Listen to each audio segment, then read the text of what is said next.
Hi, everyone, and thank you very much for the invitation to speak today about liver surgery. My name is Julielle. I'm a surgical oncologist with a specialty in neuroendocrine tumors at Sunnybrook Health Sciences Center in Toronto, Canada. I'm also a researcher at the University of Toronto.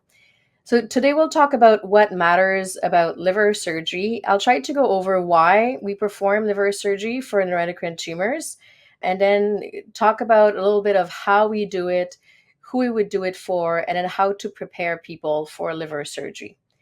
So, when looking at the why, I think it's important to go back to what is so special and unique about neuroendocrine tumors.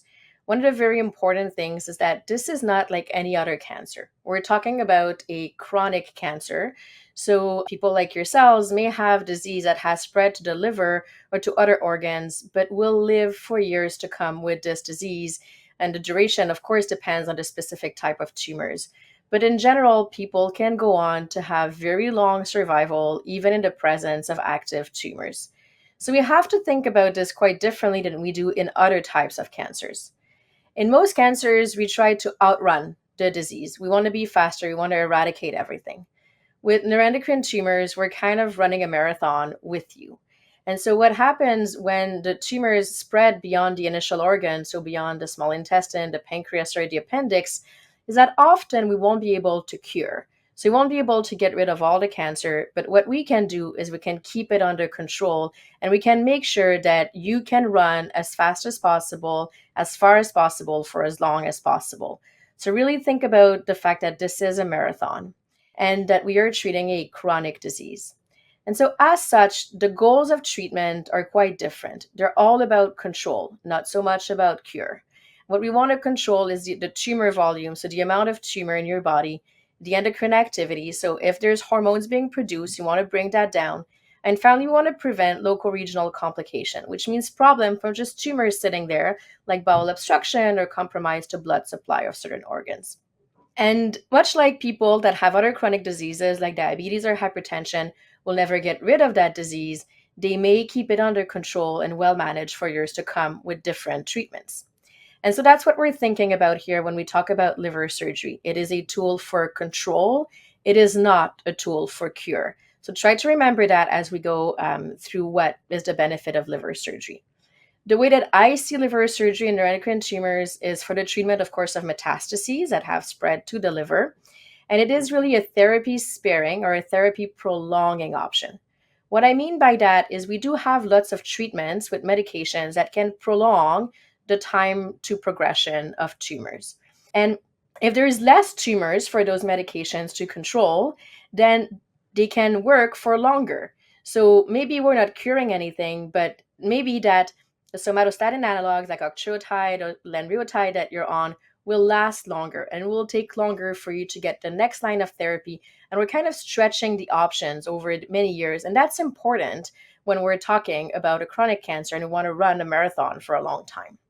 And the second important aspect of why we do liver surgery is this piece of hormone control and quality of life. By removing as much tumor as possible, we can reduce the amount of hormone secretion and we can improve symptoms.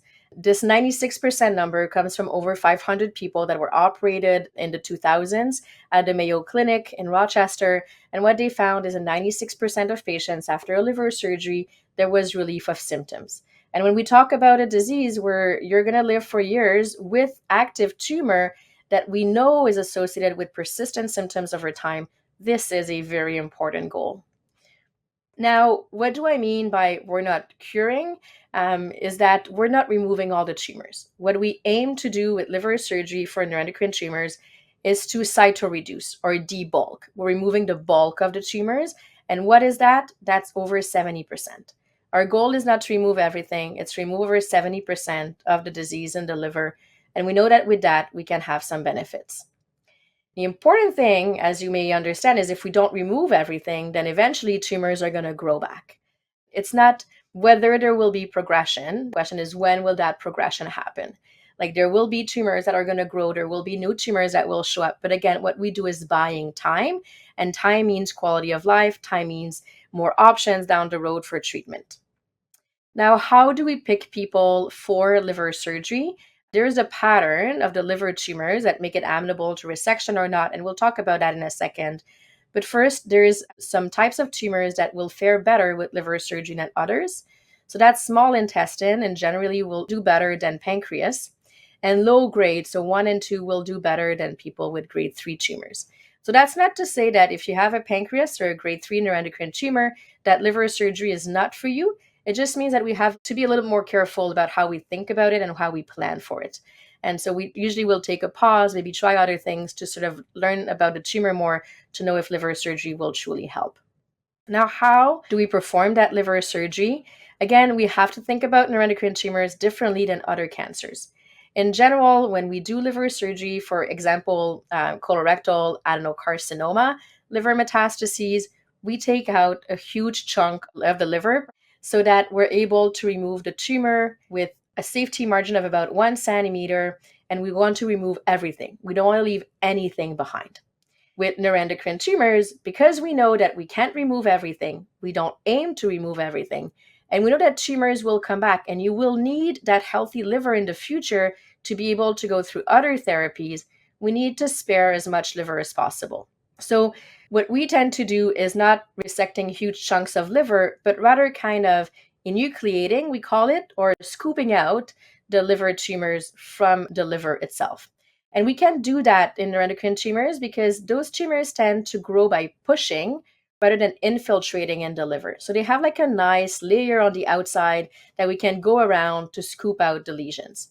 So we think about this differently. And the reason, again, is because I don't think that we can remove everything in neuroendocrine tumors. Even in people that have tried to remove everything and were pretty convinced that they had removed all the tumors, when we looked at the pieces of healthy liver, so liver without tumors we can see under a microscope, in 100% of instances in this study, there was microscopic tumors. So what this tells me is even when we think that we've left a completely healthy liver at the end of surgery, there is probably, most certainly, tumors left. And so a complete resection in neuroendocrine liver metastases is not possible from my perspective.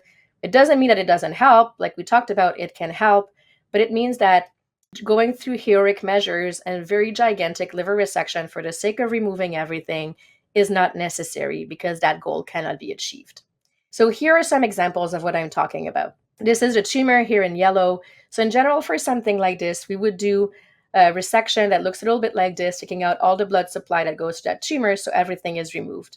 We don't want to do that for neuroendocrine.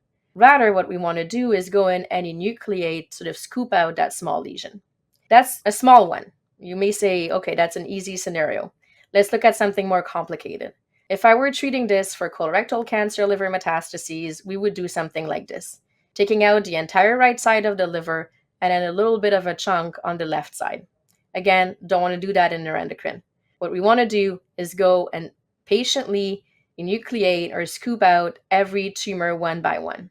You can also imagine that if you think about it like this, then people that have a lot of tumors that with traditional resections would be deemed unresectable, when you look at it from the perspective of removing one tumor at a time and peeling it off the liver around, more people are amenable to surgery and can derive benefits from surgery. This is even a more complex situation where if it was a traditional cancer, we would remove 75% of the liver volume and would have to do a lot of other procedures to get the liver to grow before surgery. We don't want to do that in neuroendocrine. Again, we want to go and enucleate each lesion one at a time. And sometimes when those lesions are a little bit deeper and we cannot necessarily scoop them out, we have other tools we can use, like microwave ablation, for example, that we can do at the same time in the operating room. So again, different goals, and with different goals come different techniques for surgery, and it's important to have a surgeon who's aware of that. Now, with these types of surgeries, about 20% of people will have major complications after, and there is a risk of death of 2% at 3 months after surgery, which is on par with other types of liver surgery we do in other diseases. Now, I wanted to talk a little bit about what happens when we cannot operate on the liver. Is there a role for other types of surgery? And I'll speak specifically about small intestine neuroendocrine tumors. Even if we cannot resect all the tumors in the liver, there's a role in removing the small intestine tumor and the nodes that are associated with it. And the goal is to prevent fibrosis that can happen in those tumors, because that fibrosis can lead to debilitating symptoms over time. You want to prevent that. In people that have this surgery, 80% will have symptom relief. So I think it's quite worth it. We also know that if we do that, this is work we've done in Ontario, we're able to prevent unplanned hospitalization or subsequent urgent small bowel operations. So there's really a benefit in going remove those tumors even when we're not able to remove the liver. And again, here we look at this differently. We don't want to do those typical anatomical resection we do for other small intestine cancer. We want to spare the mesentery, spare lymph nodes, spare blood vessels, so we can spare intestinal length. What does this look like? Well, think about this like sort of a pizza. So you have a pizza, and if you're like me, I don't really like the crust. I like the stuff that's like in the center of the pizza. So what you want to do is you want to get as little crust as possible, but get all those lymph nodes, all those olives and that and the cheese without a lot of crust. So what you see in yellow sometimes we'll have to do. What you see in red is what would be a typical resection for a lot of neuroendocrine tumors of the small intestine. We really want to avoid that. What we tend to do is, again, something that's very tailored, where we're going to scoop out all the olives from the crust in the background so that we're able to remove that with just a little bit of the crust on the rim. So again, thinking differently about a different disease with different goals. So in general, liver surgery or intestinal surgery for neuroendocrine tumors is all about control. The goal is to improve symptom-free survival and quality of life and preserve treatment options for the future. And to do that, we have to think about it differently. We also want to know that you do well after surgery. And I wanted to mention this study called LifeNets that we are running right now with some partners internationally. Our first patients are being enrolled, where we're going to measure quality of life over 3 years after surgery, because it is an invasive treatment and we really want to help. So we want to make sure that you're doing well after. And then finally, I want to say a quick word about how to prepare for surgery, because I'm sure you've heard lots about this. And you've probably heard about carcinoid syndrome and carcinoid crisis.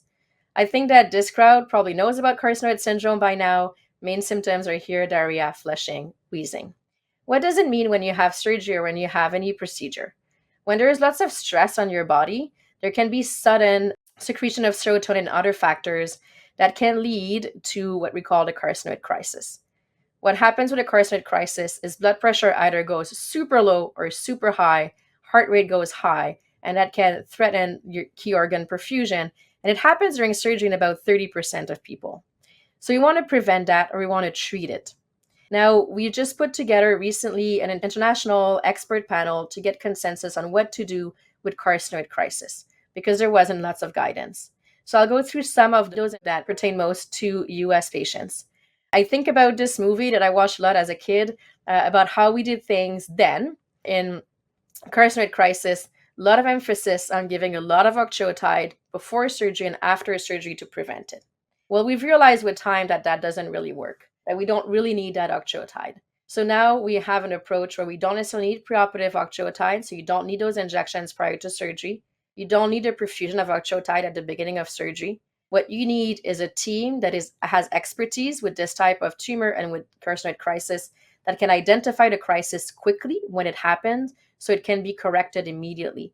And the fastest way to correct it is with vasopressors, things like epinephrine. Yes, you can receive epinephrine. It is safe. There were lots of taboos about it that have been dispelled now. So this is the new approach as recommended in that consensus. We do not need pre-procedure octreotide. It's not wrong to do it, but it's not needed. And during surgery, the most important thing is the expertise of the team, recognizing crisis early and treating it quickly. Prevention with octreotide doesn't really work. So what do you need if you have minor or major procedures? Well, first know whether you have carcinoid syndrome and if this pertains to you. You probably need to have your heart checked, make sure there's no carcinoid heart disease before any procedure. An anesthesiology consultation is good, and then add-on octreotide is not necessary. So to finish, what matters most to make your next best decision with this disease? First, know that surgery may be an option. Like, it's important to see a surgeon to know if that could be good for you. Maybe the answer will be no. Maybe they will tell your oncologist, I don't need to see them, it won't necessarily help, but it's good to ask. Then why are we having surgery on the liver? It's to control, not to cure, and the treatment has to be adapted to that. Most important for people with small intestine and lower grade tumor, but it can be possible in others when well selected. How we do the surgery really matters, and that's where it's important to not only seek a surgeon, but seek a surgeon that has a lot of expertise in neuroendocrine and we'll treat it like a neuroendocrine tumor, not like any other cancer. And finally, know if you have carcinoid syndrome so that you can seek out teams that have expertise in treating that in the operating room, but it doesn't necessarily need to have octreotide. And so with this, thank you again for inviting me and for your attention.